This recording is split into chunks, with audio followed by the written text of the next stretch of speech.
बोलिए सदगुरुदेव की जय। साहेब बनी की।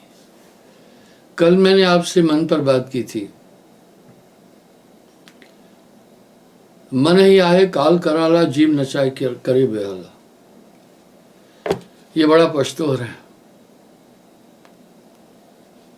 पूरा शरीर मन का अनुचर है। पूरी इंद्रियां मन का अनुकरण करती है और मन जितने भी काम मस्तिष्क के पास प्रेषित करता है सब इंद्रियों से संबंधित है। इसलिए ये जीव अधिभौतिक शरीर में फंसा हुआ है। यहां साहब का एक शब्द बड़ा सटीक है। संतो तन खोजे मन पाया। तन ही मन है, इंद्री मन है। मन के भ्रम की निवृत्ति के बाद जगत का अस्तित्व कुछ नहीं रहता है। अज्ञान इस संसार की आत्मा है। जैसे परछाई की उत्पत्ति प्रकाश से है, अंधेरे में प्रकाश का परछाई का अस्तित्व नहीं होता है। इस तरह एक तरह से यूं हम कह सकते हैं ये मन आत्मा की परछाई है। ये शरीर के अंदर भी नहीं है, बाहर भी नहीं है। बड़ा कौतुक है। और ये मन सजीव भी नहीं है, निर्जीव भी नहीं है। जैसे मैं एक चीज अक्सर कहता हूं, आत्मा शरीर के अंदर भी नहीं है, बाहर भी नहीं है। क्या बात है। अगर अंदर तो फिर कैद हो गई ना, अगर बाहर है तो फिर शरीर कैसे काम कर रहा है। इसी प्रकार से मन सजीव भी नहीं है, निर्जीव भी नहीं है। जैसे परछाई की उत्पत्ति सूर्य से है, ऐसे ही मन की उत्पत्ति मन आत्मा की एक तरह से परछाई है। पर यह प्रमाण यहां पर सटीक नहीं होगा। कहत कठिन समझत कठिन, साधन कठिन विवेक, होत घुनक्षर शब्द का तो प्रत्यु अनेक। ये चीजें कहने में भी नहीं आती है। इसलिए साहब ने एक शब्द कह दिया, कहत कबीर सुनो भाई साधु, कहन सुनन से न्यारा है। राम जी ने वशिष्ठ मुनि से एक प्रश्न पूछा। प्रश्न बड़ा प्रासंगिक है। बोला कि मन अधिभौतिक है या अंतवाहक है। दरअसल आत्मा अंतवाहक है, भौतिक नहीं है। ये संयोग गठान बड़ी अनूठी है आत्मा और मन की। जड़ चेतन है ग्रंथ बढ़ गई, यद्यप मिथ्या छूटत कट नहीं। ये गठान बड़ी असाध्य है। अभी आगे मैं प्रसंग में बताऊंगा। कह रहे जगत का हे राघव, जगत का मात्र एक कारण मनी है। वाह। कहत कबीर सुनो भाई साधो, जगत बना है मन से। मन के समग्र निग्रह होने के बाद संसार का अस्तित्व वैसे ही खत्म हो जाता है। जैसे जागृत अवस्था में आने के बाद नींद में प्राप्त वस्तुओं का और दृश्यों का अस्तित्व खत्म हो जाता है, इसी तरह मना निग्रह होने के बाद जगत का अस्तित्व ही बाकी नहीं रहता है। कहत कबीर सुनो भाई साधो,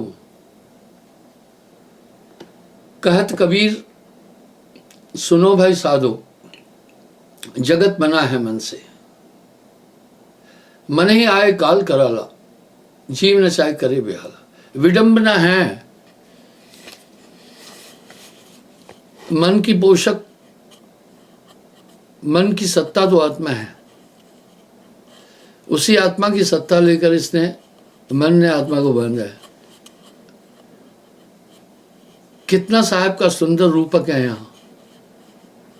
आपो आप ही बन लो, अपने आप ही आत्मा ने अपने आप को बांधा, अपने आप ही अपने को बांधा।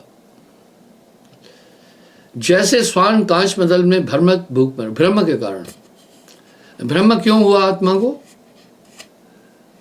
माया का संसर्ग पाने के बाद आत्मा ने अपने को शरीर माना, शरीर मानने के साथ इसमें भ्रम उत्पन्न हुआ। जैसे परछाई का उद्गम सूर्य से ही है, इस तरह मन माया एक है और इन दोनों का संचालन आत्मदेव कर रहा है। मरकट मूठ स्वाद नहीं छाड़ो, घर घर रटत फिरो। बंदर सुराही में हाथ डालता है, भीगे चने खाने का शौकीन है, मुट्ठा फैल जाता है। जब मुट्ठा फैल गया, अब बाहर सुराही के संकरे मुंह से नहीं निकलता है। भ्रमवश सोचता है मुझे घड़े में किसी ने पकड़ लिया है। कोई नहीं पकड़ा, वो बेवकूफ बंदर चिल्लाता है मुझे बचाओ, किसी ने मेरा हाथ पकड़ा है। तुम मुट्ठे में जो चने है उसका मोह है ना, तुम चने छोड़ दो ना, हाथ वैसे ही बाहर आ जाएगा आराम से। चूड़ी पहनना मुश्किल है, निकालना इतना मुश्किल नहीं है। इसी तरह जिस सुराही में हाथ पड़ गया, निकालने में दिक्कत नहीं है, लेकिन साथ में जो मुट्ठे में हमने भर रखी है ना भीगे चनों की एक संख्या, वो बाध्य कर रहे, हाथ बाहर नहीं आ रहा है और बड़ा जतन कर रहा है, चिल्ला रहा है। वाह, जैसे नाहर कूप में अपनी प्रतिमा देख पड़े हो, जैसे शेर अपनी प्रतिमा को ही देख करके और शेर को मानकर दहाड़ता है, आवाज प्रतिगुंजित होती है और परछाई एक्टिविटी वो देती है।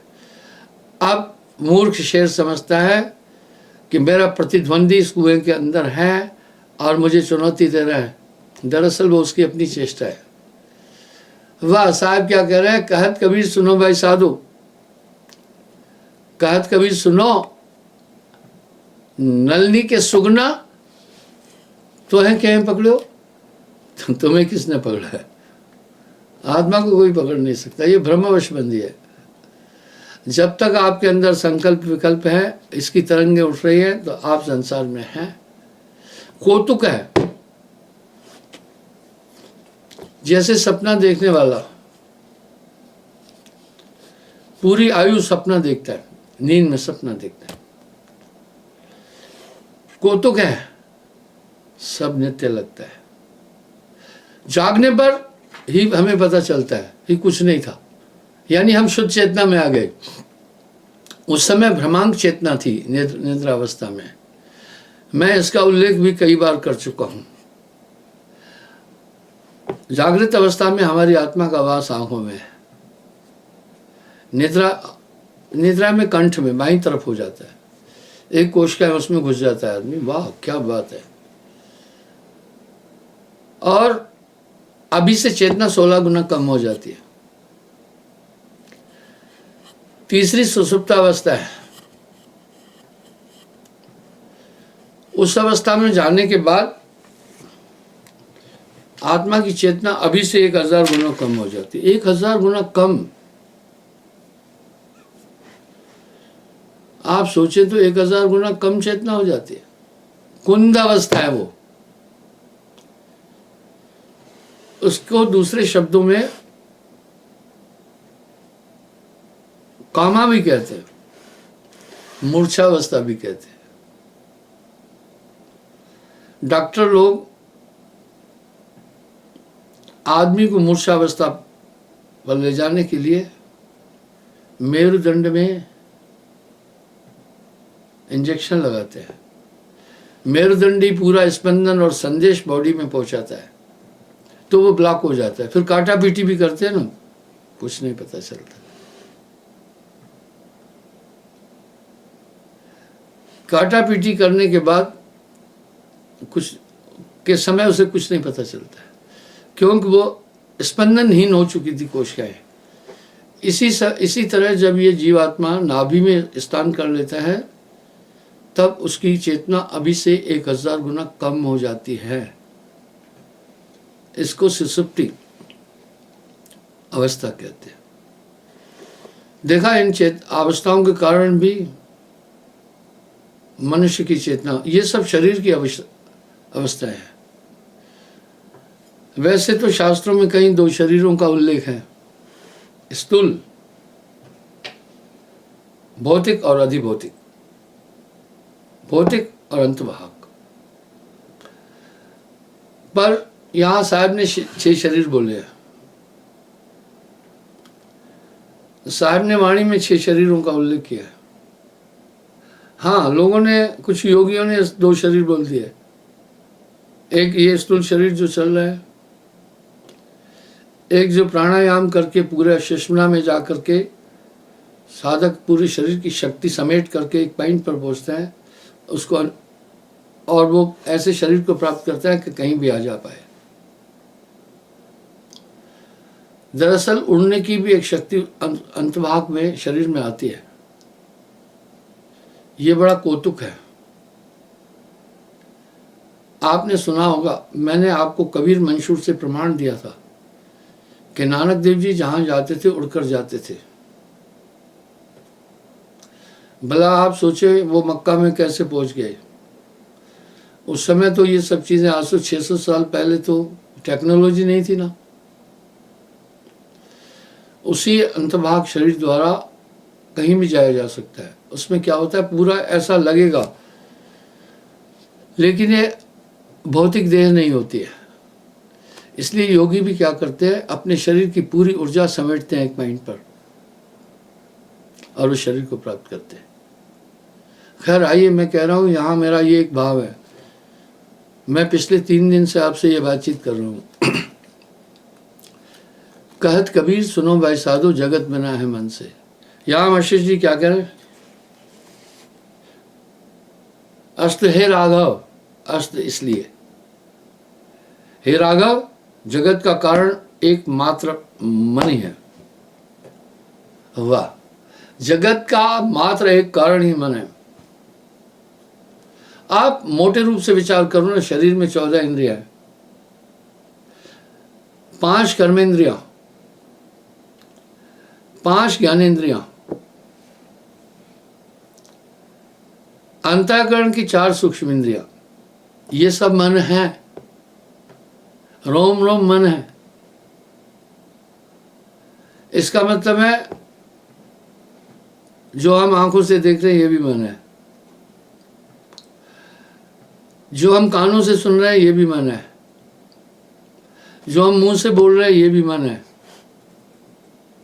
जो हम स्पंदन अनुभव कर रहे हैं त्वचा का ये भी मन है, जो हम संकल्प कर रहे हैं ये भी मन है, जो हम निश्चय कर रहे हैं ये भी मन है।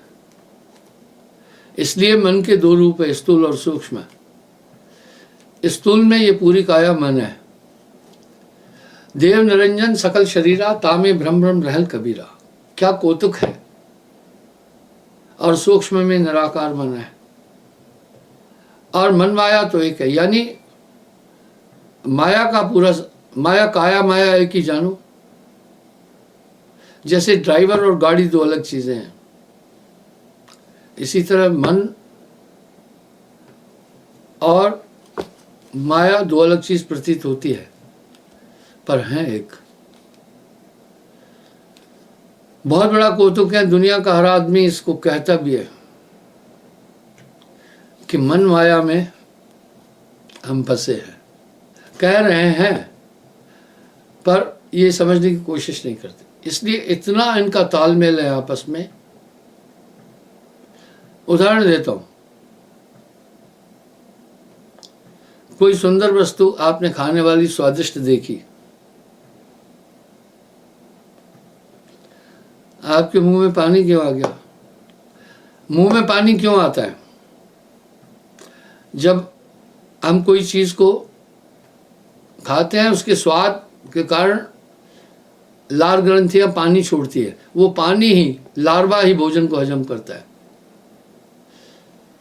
पानी क्या बोल रहा है? तुम कुछ भी खाओ, मैं हजम कर दूंगा। पानी हजम करता है, पर क्या कहता है पता है? मुझे भी हजम करने के लिए, मुझे पानी को हजम करने के लिए बोल रहा है, मुझे भी एक चीज चाहिए, आपके मुंह का लार्वा, आपका लार्वा चाहिए पानी को भी हजम करने के लिए। इसलिए जितना अधिक आप चबाएंगे उतना बेहतर है। एक बार मैं प्लेन में यात्रा कर रहा था, एक लड़के ने एयर होस्टेस से डिमांड करके एक चीज खाने की मंगाई। वो मिडिल सीट पर था, मैं आयल सीट पर था, किनारे पर था। मैं यात्रा में किसी से संपर्क नहीं करता हूँ, बातचीत नहीं करता हूँ, शांत रहना चाहता हूँ। बोलना मेरी मजबूरी है। अध्यापक बोले बगैर किसी को कुछ नहीं सिखा सकता है। बोलना मेरी मजबूरी है। वो कुछ खा रहा था,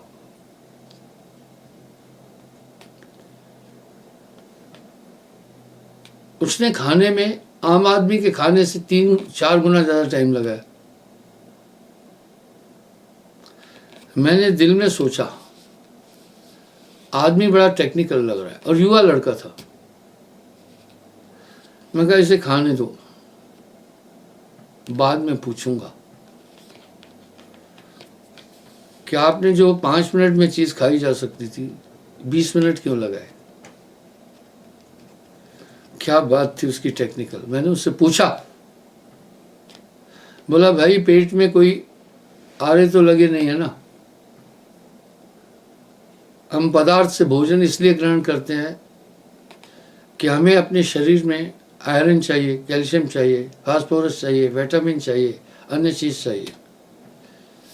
ये सब कहाँ से मिलती है? हमें खाद्य पदार्थों से मिलती है, हरी सब्जियों से, नींबू से विटामिन सी की प्राप्ति, और कई ऐसी चीजें हैं आप नहीं देख रहे हैं। गाय तो ये पत्तियां खाती है ना, सिर्फ घास खाती है ना, और दूध आता है उसमें, यानी उसमें वसा भी मिली उसके, और कैल्शियम भी आया उसको घास से।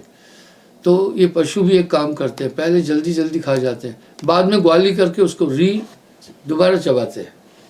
तो बोला अंदर तो आरे हैं नहीं है महाराज।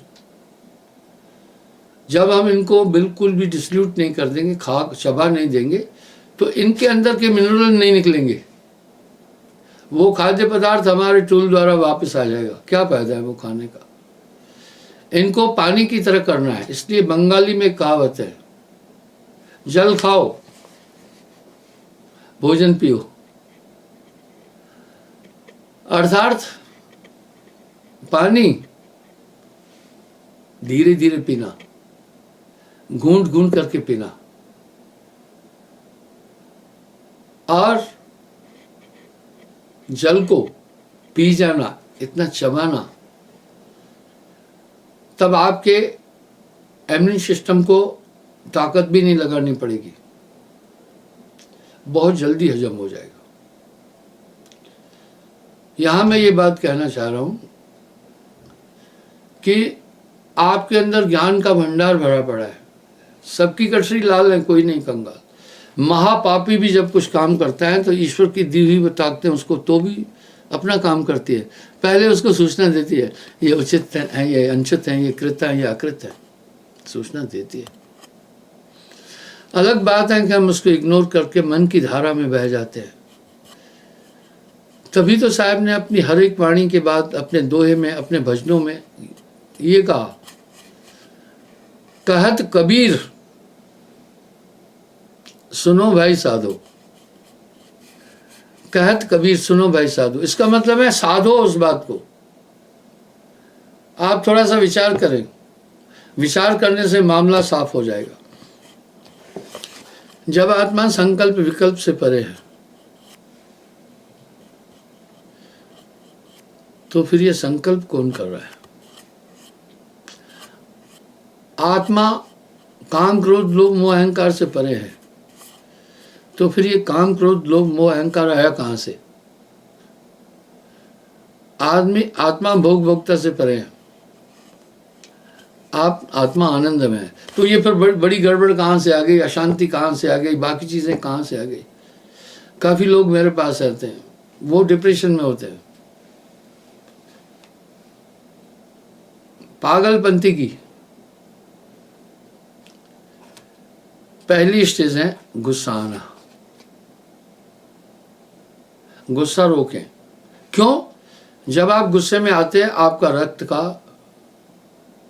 प्रवाह बदल जाता है। गुस्से में देखना आदमी का तन भी कांपता है। इसलिए ज्यादा गुस्सा करने वाला आदमी फिर चिड़चिड़ा हो जाएगा। जब चिड़चिड़ा हो जाएगा उसकी डाइजेशन ताकत कम हो जाएगी। आपको ध्यान होगा,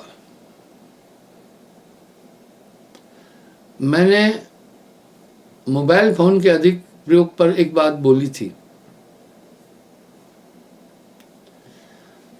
मेरे साथ एक लड़का है, मैं आपके सामने प्रैक्टिकल और लाइव चीजों को रखता हूं। उसका प्रभाव जो मस्तिष्क से, जिनका मस्तिष्क बोल्ड नहीं है उन पर बहुत जल्दी पड़ता है, जिनका मस्तिष्क स्ट्रांग है उन पर भी पड़ता है। देखिए उन्होंने मुझे क्या बात बोली, बड़ी प्यारी बात बोली। और ये रिसर्च जब मैंने जी न्यूज पर देखा, सुधीर चौधरी द्वारा बड़ा अच्छा डीएनए में उन्होंने कहा था कि ये स्मार्टफोन आपकी नींद छीन लेगा। तो जो लड़का मेरे साथ रहता है उसने एक बार मुझे कहा मैं पागल हो रहा हूं। मैंने बोला ये तुझे कैसा लग रहा है? तुम पागल हो रहे हो? तुम कैसे कह रहे हो? मैं जो तुम्हें बात बोल रहा हूं तो वो सुन भी रहा है, समझ भी रहा है, वो कर भी रहा है। बोला गुरुजी ऐसा है, सच में मैं पागल हो रहा हूं। मैं थोड़ा अंदर से अशांत हो रहा हूं, मुझे याद नहीं हो रहा है, आ रहा है कुछ भी। आप कुछ कह देते मैं जल्दी भूल रहा हूं। मुझे नींद भी नहीं आ रही है और मेरी डाइट भी बहुत कम हो गई है। मैंने पूछा कारण बता सकते हो? बोला हाँ। उसने पहले ये बताया। अभी 2-4 दिन पहले मुझे उसने एक बात बताई, बड़ी प्यारी। मैं थोड़ा फोन का यूज कर रहा था ज्यादा। देखिए उसने कितनी प्यारी बात बताई। इसलिए मैं लाइव प्रो यानी किसी से वीडियो कॉल नहीं करना चाहता हूँ, किसी से फिजूल बातें नहीं करना चाहता हूँ। इससे आपकी एनर्जी पर असर पड़ेगा। उसने बोला गुरुजी मैं क्या करता था, ये मेरी हालत क्यों हुई थी, आज आपको बताता हूँ। मैं रात को सोने से पहले आपसे निपट कर 1 घंटा मोबाइल फोन का यूज करता था। इसके कारण मुझ पर जो प्रभाव पड़ा गुरुजी समझे। पहले मेरी नींद डिस्टर्ब हुई। यही सुधीर चौधरी ने भी डीएनए में बताया था, और ये डीएनए जो किया था काफी लोगों पर रिसर्च किया था। फिर उसने बताया मेरी नींद कम हो गई। याद रखना, जब आपकी नींद कम हो जाएगी आपका डाइजेशन सिस्टम बहुत ज़्यादा प्रभावित हो जाएगा। कृपा करके जो अधिक स्मार्टफोन का प्रयोग कर रहे हैं वो इससे बचें, लेकिन कुछ लोगों को जरूरी करना पड़ता है। मैंने उस दिन एक चश्मा भी दिखाया था। उदाहरण सामने है, ये अजय मेरा प्रोग्राम रिकॉर्डिंग करता है, एडिटिंग करता है, फिर सेव करता है, फिर यूट्यूब में ट्रांसफ़र करता है। इसमें बड़ा समय लगता है, इसको नेट पर बहुत बैठना पड़ता है, इसकी हेल्प करने वाला कोई नहीं है, ये पूरा काम इसको अकेले करना पड़ता है। मुझे याद है सन 94-95 की बात थी, एक आदमी मेरा प्रोग्राम रिकॉर्डिंग करता था, एडिटिंग करता था, सेव करता था और टेलीकास्ट कराता था। चैनल की फीस के अलावा मुझसे वो करीब 90,000 रुपये एक्स्ट्रा लेता था। 90, 70, 60 इतना वो एक्स्ट्रा लेता था। तो ये पूरा काम अकेला कर रहा है। मैंने इसको अभी यंग है, 30-31 साल एज है, मैंने इसको राय दी। चश्मा पहनने के बाद कुछ समय बाद इसने क्या बोला पता है? मैंने इसको समझाया, यू आर क्वाइट यंग, इसलिए अभी तुम्हें ये असर नहीं पड़ेगा, आगे तुम पर ये असर पड़ेगा। और सबसे पहले, बहुत छोटा देश है जापान, बड़ा फाइनेंशियली भी स्ट्रांग है और विज्ञान में भी बड़ा स्ट्रांग है। सबसे पहले वो कलर टीवी को ख़त्म कर रहा है अपने देश से, ब्लैक एंड वाइट को लगा रहा है, वो पहले ख़त्म कर रहा है। यानी ये कलर टीवी की जो रेजेस है आपके आई लेंस को इतना ज़्यादा डिस्टर्ब करती है, जैसे सूर्य की तरफ देखो ना तो उससे विविध प्रकार की किरणें निकल रही हैं, वो आप थोड़ी देर सूर्य की तरफ देखते हैं तो बाद में अंधेरा दिखता है, ठीक वैसे ही ये काम है। और जब आपकी आंख पर असर पड़ा तो ब्रेन पर असर पड़ेगा ही पड़ेगा। इसलिए चश्मा एक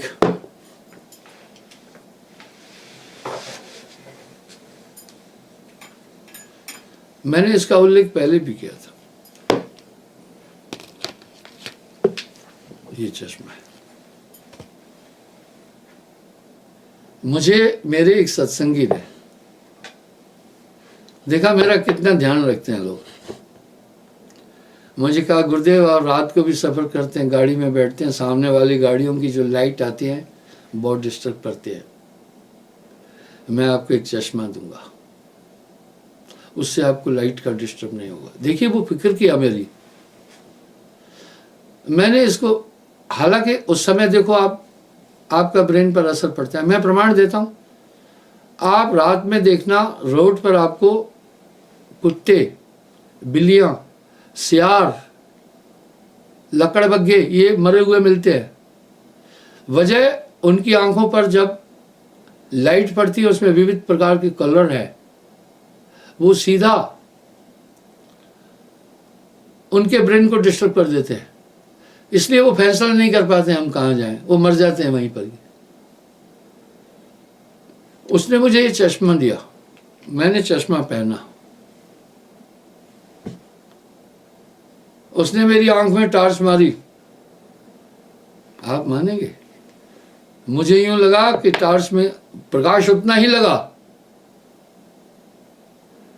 पर मैं 1% भी इरिटेट नहीं हुआ। मैंने फिर एक और चश्मा बनाया, एक यात्रा के समय गाड़ी में ही रखा हूं, एक बाकी टाइम पर, जैसे अभी।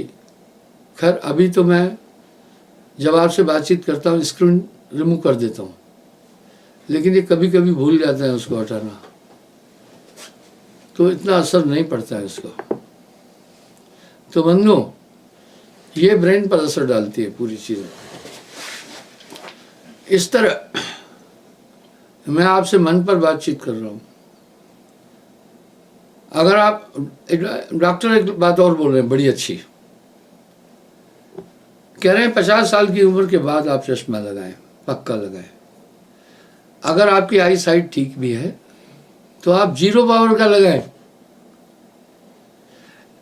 अगर बॉक्सर मुक्का मारता है और हवा में हुआ तो उसको बहुत झटका लगता है,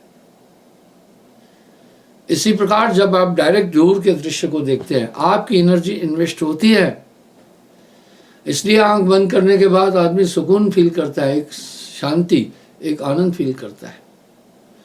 तो ये दृश्य ब्रह्म जगत पर मैं बात कर रहा हूँ। इस तरह आपकी एनर्जी इसमें इन्वेस्ट है। इस समय आपकी आत्मा की ताकत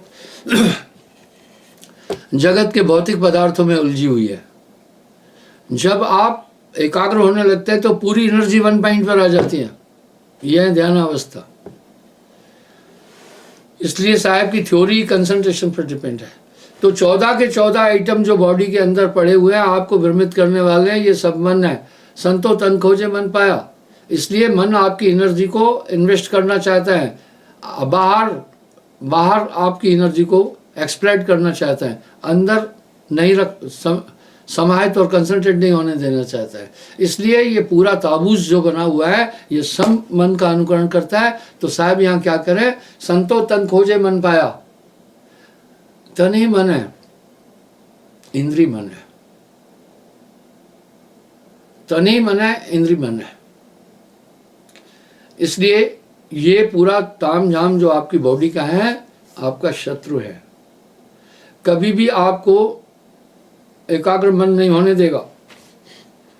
यही तो वशिष्ठ जी कह रहे हैं, साहब भी कह रहे हैं, संतो तन खोजे मन पाया। तन ही मन है, इंद्री मन है।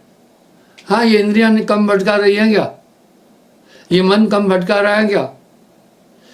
ये सभी इंद्रियां, ये मन है। संतो तन खोजे मन पाया। तन ही मन है, इंद्री मन है, जो कुछ है मन है। कहत कबीर, सुनो भाई साधो, जगत बना है मन से। मैं कल पुनः हाजिर हो जाऊंगा, बस इस मन पर नियंत्रण करना है सुमरण से। कल पुनः मैं हाजिर हो जाऊंगा। आपको एक प्रार्थना करना चाहूंगा। इस समय भीषण गर्मी है, आप धूप में नहीं घूमे, बहुत मजबूरी भी हो बचो। सूर्य की तीक्ष्ण किरणें आपके पूरे शरीर और मस्तिष्क पर असर डालती है। एग्जॉशन भी कम करें, बहुत जरूरी हो तब बाहर निकले। पानी खूब पिएं, ठंडा पानी मत पीना। ठंडा पानी आपको बहुत बड़ा नुकसान कर देता है, आपके शरीर की जठराग्नि का पूरा संतुलन बिगाड़ देगा। आपसे मैं प्रार्थना करना चाहूँगा। मैं जानता हूँ, मैं ये कहूँगा तो काफ़ी लोग मेरा विरोध करेंगे। आप बहुत बूढ़े तो नहीं हैं, आप जूस क्यों पी रहे हैं? डब्बों में बंद, बोतलों में बंद, बहुत पुराना, वो आप क्यों पी रहे हैं? वो दूषित है। एक बार मुझे किसी आदमी ने एक जूस था छोटे पैकेट में, मैं नाम नहीं लूंगा कौन सी कंपनी का, उसको खोला, फेंका और उसके डब्बे को दिखाया, कीड़े थे। आप फल आपको पूरा हजम होगा जब आप दांतों से रस के साथ में फल खाएंगे। हाँ, जूस मैं भी पीता हूँ, पर मैं फल खाना नहीं भूलता हूँ।